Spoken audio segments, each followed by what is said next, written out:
Ladies and gentlemen, on this particular channel, I once opined it that Moses Kuria at some point he has to quit government and join the Mount Kenya Army.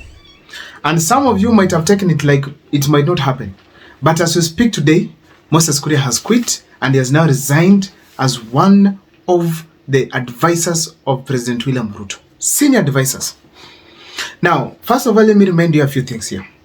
Moses Kuria has been serving in William Ruto's government ever since William Ruto got into office. And let me just be honest to you guys, whenever Moses Kuria spoke as a cabinet secretary, I saw content in him. Someone who understands what he's up to. He started various industrial parks in the country, but later on William Ruto shifted him. It took him to public service. In public services still, we saw some aggressiveness from him. But when the reshuffling came, when actual dissolving of the cabinet came, Moses Kuria was sacrificed. He was not appointed back to office. And after that, Moses Kuria became very active politically. And actually I started following him step by step on what he's saying, what he's doing. William Ruto realized that a Moses Kuria who is jobless is very dangerous. He took him back to government, close to him as an advisor. Ladies and gentlemen, Moses Kuria was given powers to operate. But there's one thing that has been happening that is very constant. Moses Kuria, when he was in a cabinet secretary, even as an advisor, most of the things he had in mind and even shared were never executed. He once came out and said that he could be having a very brilliant idea about changing this country.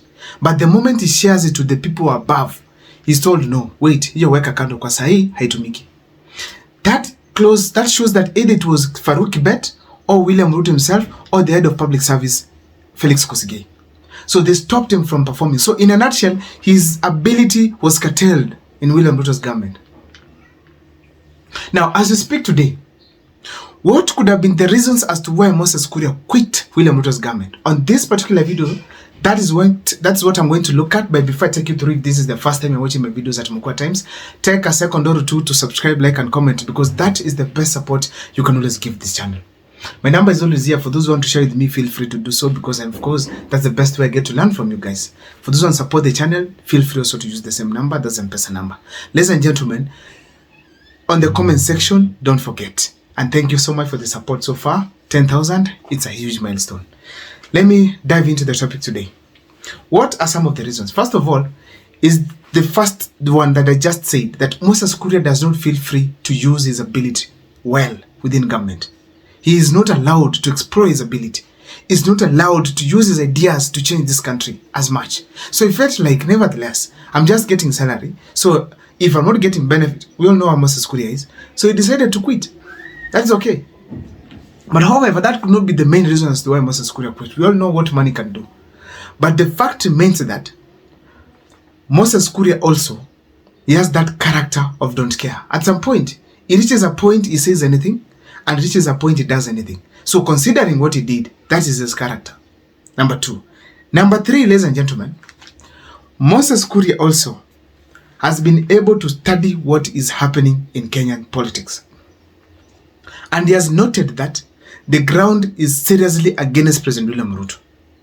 And for his political future to be valid, he has to join the people, the opposition. And that is one of the major reasons as to why Moses Kuria had to quit William Ruto and join the opposition.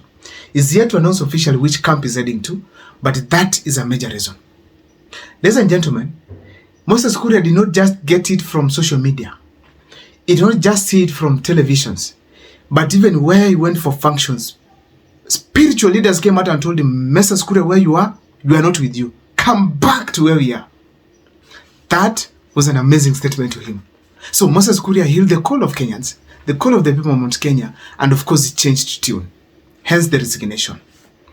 Ladies and gentlemen, we have to also understand there's something that is touching Moses Kuria. Why is it that the resignation occurred now? Just after Sabasaba.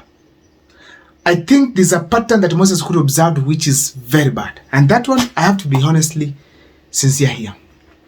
On 25th June 2025, demonstrations were held by the Gen Zs to remember their fallen soldiers.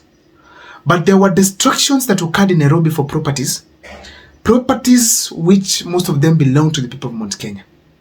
And that was actually alleged even by Gadi Ashawa that they were marked at night and then destroyed. Honestly, that was not a good show.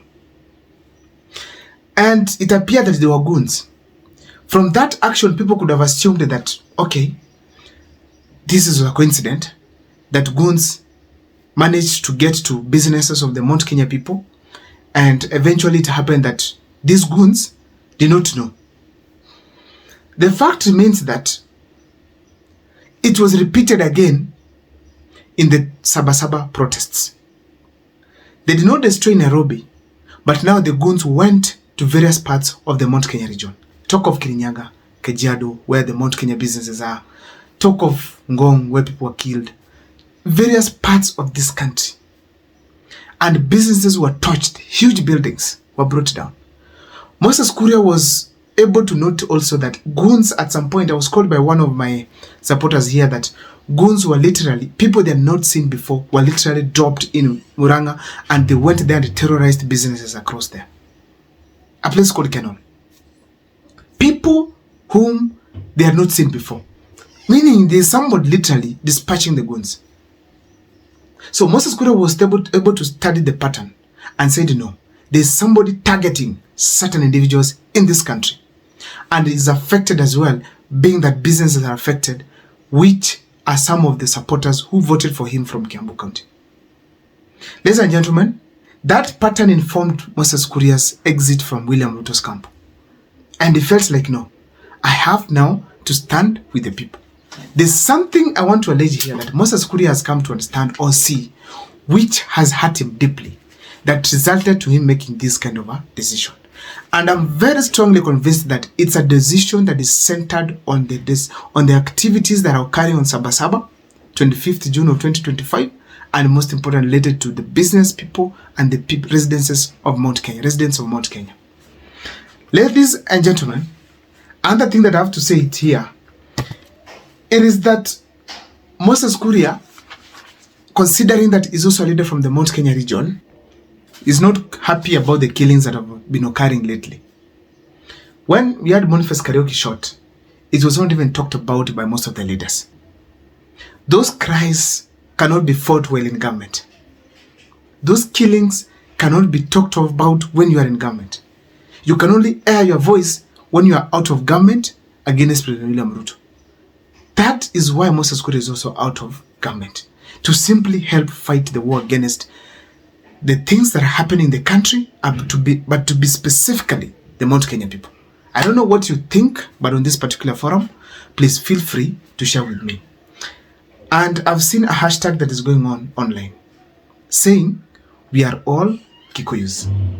Hashtag, we are all Kikuyus. There's no profiling of any community in this country as far as the extrajudicial killings are concerned, as far as abductions are concerned, as far as the protests, the goons are concerned. We must stand with each other, for each other, by each other. We are all Kikuyus. See you next time for more videos.